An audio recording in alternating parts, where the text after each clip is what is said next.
Assalamualaikum warahmatullahi wabarakatuh.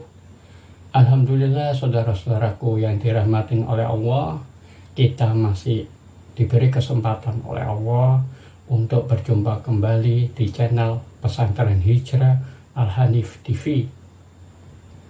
Saya Anton Kristiono. Pada episode yang lalu, saya telah menjelaskan beberapa langkah dari 7 langkah atau tahapan yang dapat kita lakukan untuk membina, membimbing anak-anak kita atau saudara-saudara kita sesama muslim yang murtad supaya dia bisa kembali kepada Islam. Maka dalam video ini saya akan menjelaskan tahapan-tahapan berikutnya tentang bagaimana metode dakwah supaya orang-orang yang murtad tersebut bisa kembali kepada Islam, kembali menerima hidayah Allah, selama hatinya bersedia membuka diri terhadap kebenaran Al-Quran. Karena apa, saudaraku? Keberhasilan untuk mengembalikan seseorang yang murtad kepada Islam sesungguhnya sangat ditentukan oleh kesadaran diri, keikhlasannya untuk menerima kebenaran Islam.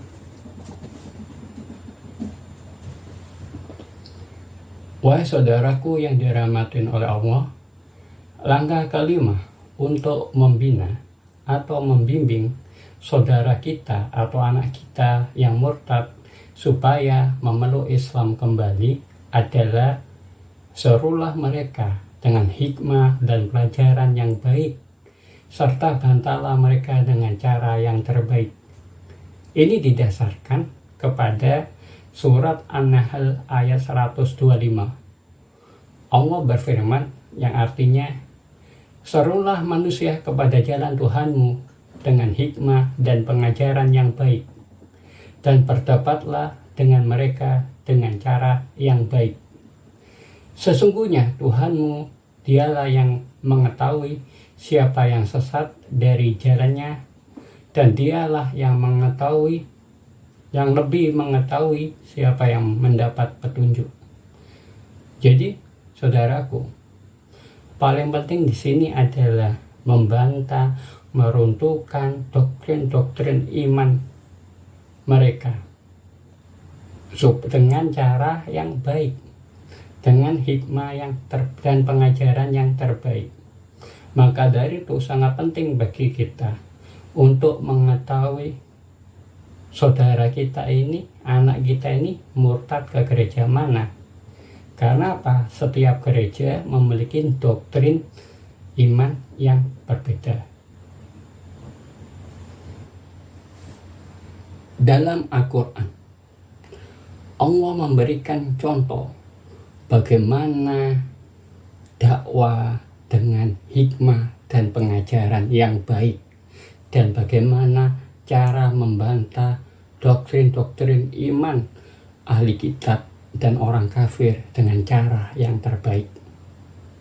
Salah satu bantahan Allah terhadap doktrin iman mereka penganut doktrin iman Trinitas yang menganggap Allah Bapa, Yesus Kristus dan Roh Kudus merupakan pribadi yang tunggal, itu adalah surat An-Nisa ayat 171. Dalam surat An-Nisa ayat 171 ini, Allah membantah doktrin iman Tritunggal. Allah berfirman yang terjemahannya, wahai ahli kitab, janganlah kamu melampaui batas dalam agamamu, dan janganlah kamu mengatakan terhadap Allah kecuali yang benar. Sesungguhnya Al-Masih, Isa putra Maryam itu adalah utusan Allah dan yang diciptakan dengan kalimatnya, yang disampaikannya kepada Maryam dan dengan tiupan roh darinya. Maka berimanlah kamu kepada Allah dan Rasul-Rasulnya, dan janganlah kamu mengatakan Tuhan itu 3. Berhentilah dari ucapan itu lebih baik bagimu. Sesungguhnya Allah Tuhan yang Maha Esa, Maha suci Allah dari mempunyai anak. Segala yang di langit dan di bumi adalah kepunyaannya. Cukuplah Allah sebagai pemelihara. Surat An-Nisa ayat 171.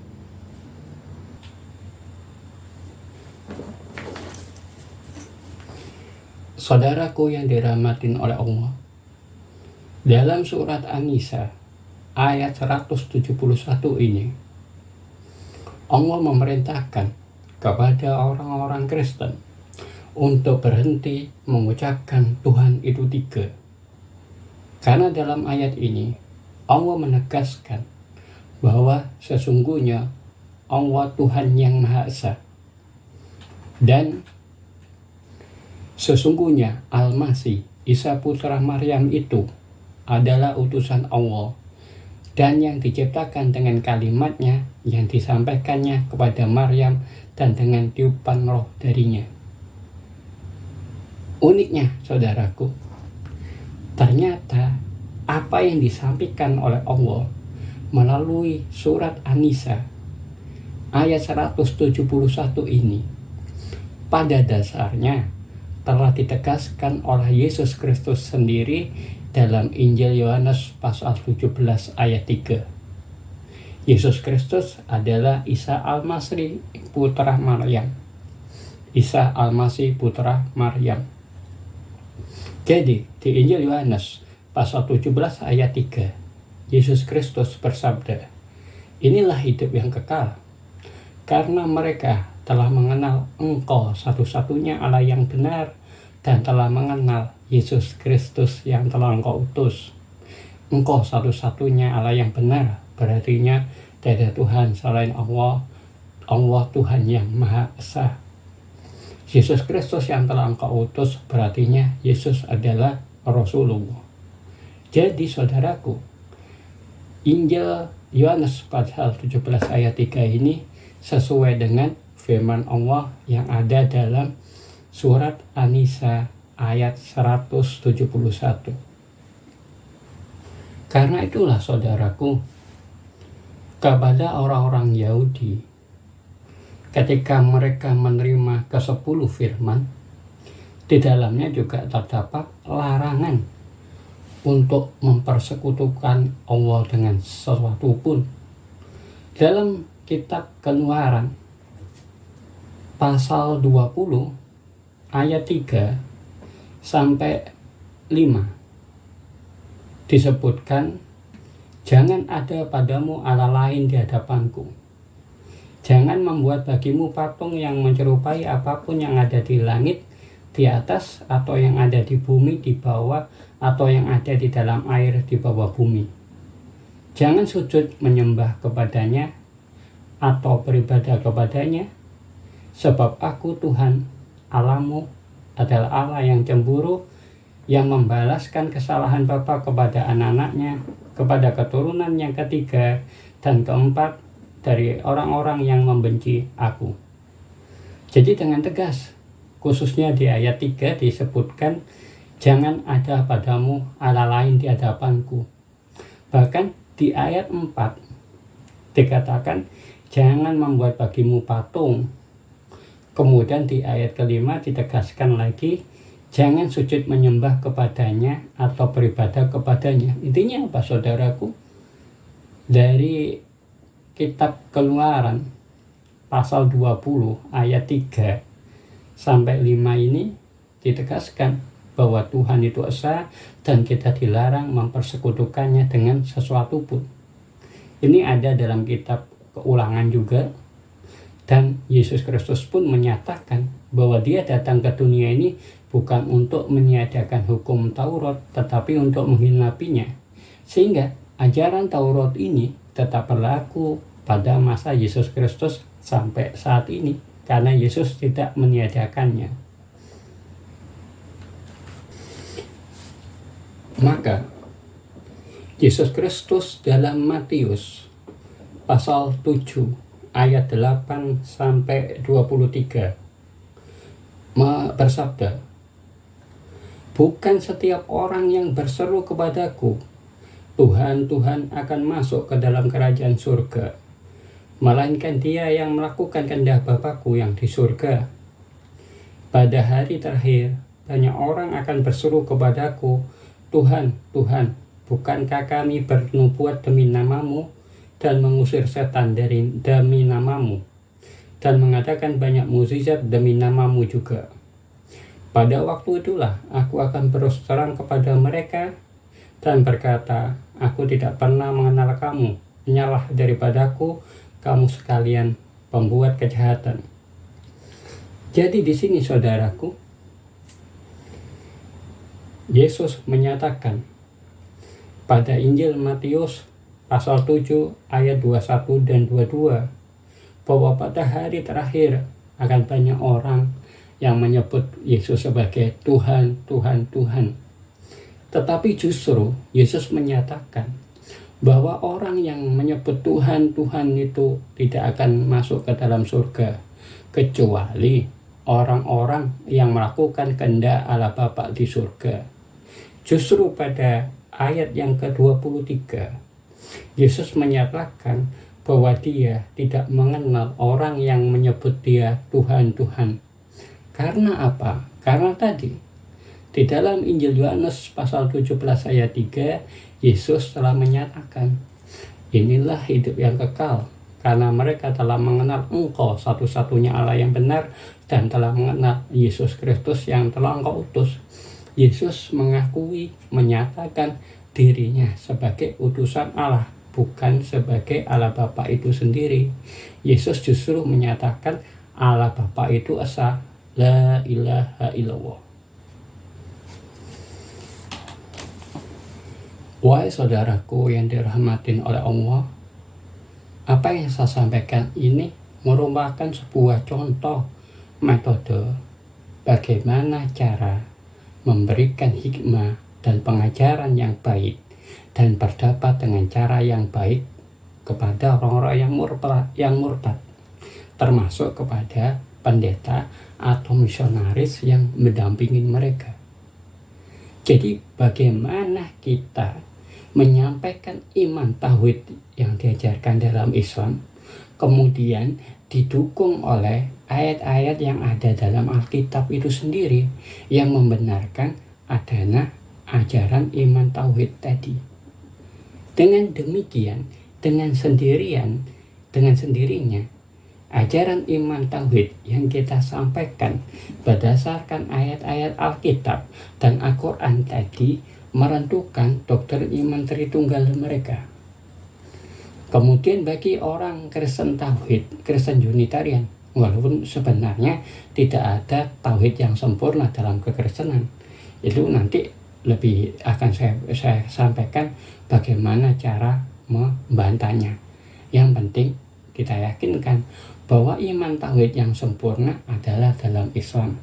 Suatu contoh, Kristen Mormon walaupun mengajarkan bahwa Tuhan itu esa dan menolak iman Trinitas, tapi Joseph Smith justru mengaku bahwa dia melihat wajah Allah Bapa.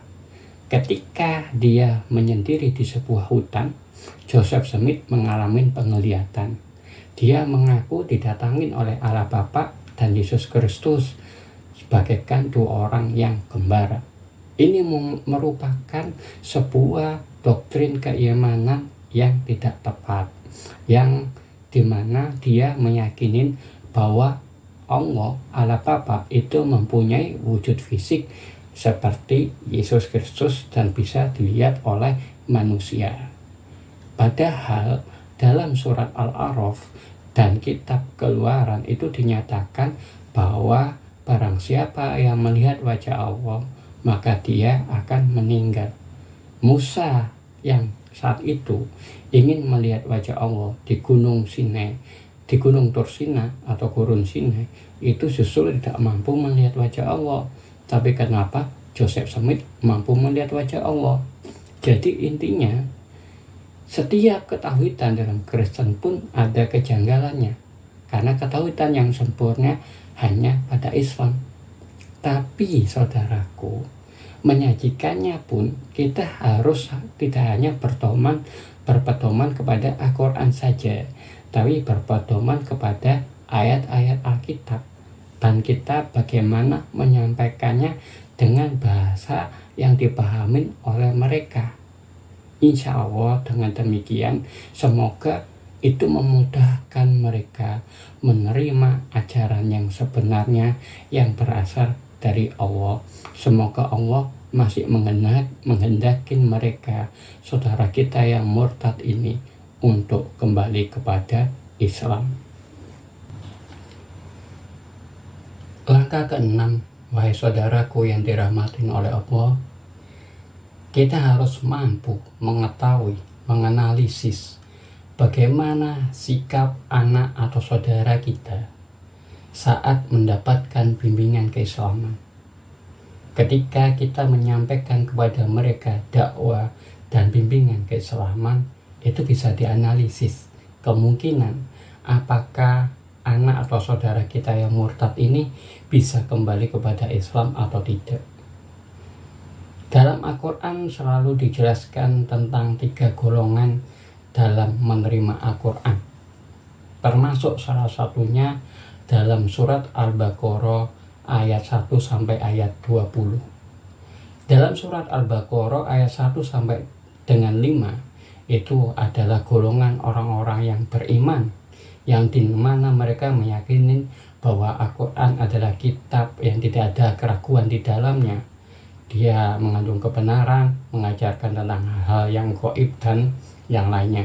Jadi dia ya setelah orang tersebut, orang yang murtad dari Islam tersebut mendengar pengajaran tentang keislaman, kebenaran Al-Quran, langsung meyakini kebenarannya, sehingga dia kemudian bertobat dan masuk ke dalam Islam lagi. Itu tipe yang pertama. Tipe yang kedua adalah orang kafir, yang dalam surat Al-Baqarah ayat 6 dan 7 itu dianggap orang yang telah dikunci hatinya. Jadi kok misalnya saudara kita setelah dia diberikan bimbingan keislaman, disampaikan kebenaran ayat Quran yang ditunjang dengan ayat Alkitab tadi tentang kebenaran Al-Quran, tentang iman tauhid, tapi dia mengingkarinya, sehingga apa? Sehingga dia termasuk golongan orang kafir. Kalau tipenya orang seperti ini, setelah diberikan bimbingan keislaman tetapi dia tetap mengingkarinya, maka kemungkinannya kembali kepada Islam sangat kecil sekali, karena dia termasuk orang yang mengingkari atau orang yang kafir terhadap ayat-ayat Allah. Golongan ketiga adalah orang yang munafik, orang yang sesat atau orang yang ragu-ragu. Ini ciri-cirinya banyak sekali. Bahkan di antara tadi, justru yang paling banyak mengisahkan orang yang seperti ini, yaitu surat Al-Baqarah ayat 8 sampai ayat 20. Jadi dikisahkan seperti orang yang ketika ada kilat menyambar, dia berjalan, kemudian ketika kilat itu tidak ada, dia berhenti. Ketika ketemu orang yang beriman, dia mengatakan beriman, tapi ketika ketemu orang yang kafir, dia mengatakan masih golongan mereka. Ini orang yang bimbang, orang yang ragu, ini pun sulit juga untuk dibimbing masuk Islam. Jadi karena apa? Karena dasarnya di dalam hatinya ada penyakit, karena dia termasuk golongan orang yang munafik. Tapi bagaimanapun orang seperti ini masih ada kemungkinan untuk kembali kepada Islam. Yang penting saudaraku, berdoalah tanpa henti supaya dia diberikan bimbingan oleh Allah, dan tetaplah kita membimbingnya untuk supaya dia kembali kepada Islam. Langkah ketujuh, wahai saudaraku, adalah bagaimana sikap Anda kepada saudara atau anak Anda yang murtad ini. Ini yang sangat penting. Bagaimana menyikapinya? Karena apa? Karena proses untuk membimbing seorang yang murtad supaya kembali kepada Islam itu bisa jadi lebih lama, lebih sulit. Nggak tahu sampai berapa tahun. Kita nggak tahu. Karena apa? Manusia yang berusaha dia sebagai yang kita bimbing itu menyikapinya apakah sebagai orang yang beriman, atau sebagai orang yang kafir, atau sebagai orang yang munafik, seperti yang diisyaratkan pada surat Al-Baqarah ayat 1 sampai 20 tadi. Ini sisi lain juga ada pengaruh hidayah dari Allah. Saya sendiri saja membutuhkan waktu dari tahun 1998 sampai 2008. Murtad di tahun 1998, tahun 2002 saya membakar Quran, 60 orang lebih yang saya murtadkan, baru kemudian alhamdulillah 2008 saya masuk Islam lagi. Dari 2008 sampai 2019 saya masih mengkaji banyak hal, pertanyaan-pertanyaan mendasar tentang hakikat kebenaran kerajaan Allah Bapa, kebenaran Al-Quran, studi Alkitab dan Al-Quran yang saya pelajarin. Baru tahun 2019 inilah saya punya pengetahuan yang paripurna tentang iman tauhid yang benar, tentang satu kesatuan ajaran Allah dalam Taurat, Injil, dan Al-Quran. Jadi prosesnya panjang, tidak hanya 1-2 tahun saja. Kembali lagi kepada Anda saudaraku, bagaimana sikap Anda menghadapi anak atau saudara Anda yang murtad ini? Adakah kesabaran pada diri Anda atau keseriusan untuk membimbingnya supaya kembali kepada Islam? Saudaraku yang dirahmatin oleh Allah, kita tetap berharap yang terbaik. Semoga saudara atau anak Anda yang murtad, atau saudara kita sesama muslim yang murtad bisa kembali kepada Islam. Tetapi bagaimana jika ternyata dia tetap menghendaki menutup dirinya dari pintu hidayah Islam, sehingga akhirnya dia tetap menjadi orang yang kafir? Maka kepada mereka kita harus memperlakukan sesuai dengan ketentuan Allah dalam Quran. Apakah dia termasuk kafir harbi atau sebagai kafir zimmi? Dasarnya adalah surat An-Taubah ayat 29. Yang terjemahannya, Allah berfirman, perangilah orang-orang yang tidak beriman kepada Allah dan tidak pula kepada hari kemudian, dan mereka tidak mengharamkan apa yang diharamkan oleh Allah dan Rasul-Nya, dan tidak beragama dengan agama yang benar, yaitu agama Allah, yaitu orang-orang yang diberi Alkitab kepada mereka sampai mereka membayar jizyah dengan patuh sedang mereka dalam keadaan tunduk. Jadi di sini di surat At-Taubah ayat 29 itu kita diperintahkan untuk memerangi orang yang tidak beriman kepada Allah, yang tidak percaya kepada hari kemudian, yang tidak mengharamkan apa yang diharamkan oleh Allah, dan tidak beragama sesuai dengan agama yang benar, yaitu agama Allah. Nah, kecuali ahli kitab yang mereka itu membayar jizyah atau pajak dengan patuh dan dalam keadaan tunduk. Jadi kalau mereka tidak memerangi kita, maka kita boleh berlaku adil dengan mereka. Hal ini ditegaskan dalam surat Al-Mumtahanah ayat 8 dan 9. Dalam surat Al-Mumtahanah ayat 8 dikatakan, Allah tidak melarang kamu berbuat baik dan berlaku adil terhadap orang-orang yang tidak memerangi kamu dalam urusan agama dan mengusir kamu dari kampung halamanmu. Sesungguhnya Allah mencintai orang-orang yang berlaku adil. Kemudian dalam surat Al-Mumtahanah ayat 9, ayat selanjutnya disebutkan, Allah berfirman, sesungguhnya Allah hanya melarang kamu menjadikan mereka sebagai kawanmu, orang-orang yang memerangi kamu dalam urusan agama dan mengusir kamu dari kampung halamanmu dan membantu orang lain untuk mengusirmu. Barang siapa menjadikan mereka sebagai kawan, mereka itulah orang-orang yang zalim. Jadi intinya saudaraku, berdasarkan surat Al-Mumtahanah ayat 8 dan 9 ini, sekiranya meskipun sudah kita berikan bimbingan keislaman, tetapi anak kita atau saudara kita sesama muslim ini tetap memutuskan untuk murtad, yang penting kita sudah menyampaikan dakwah Islam kepadanya. Yang penting kita sudah berupaya mengembalikannya ke Islam. Tetapi ketika dia telah murtad, maka kalau dia termasuk kafir zimmi, maka kita tetap harus berbuat baik kepadanya. Tetapi kalau dia memusuhi kita karena agama Allah, maka kita perlakukan dia sebagai kafir harbi.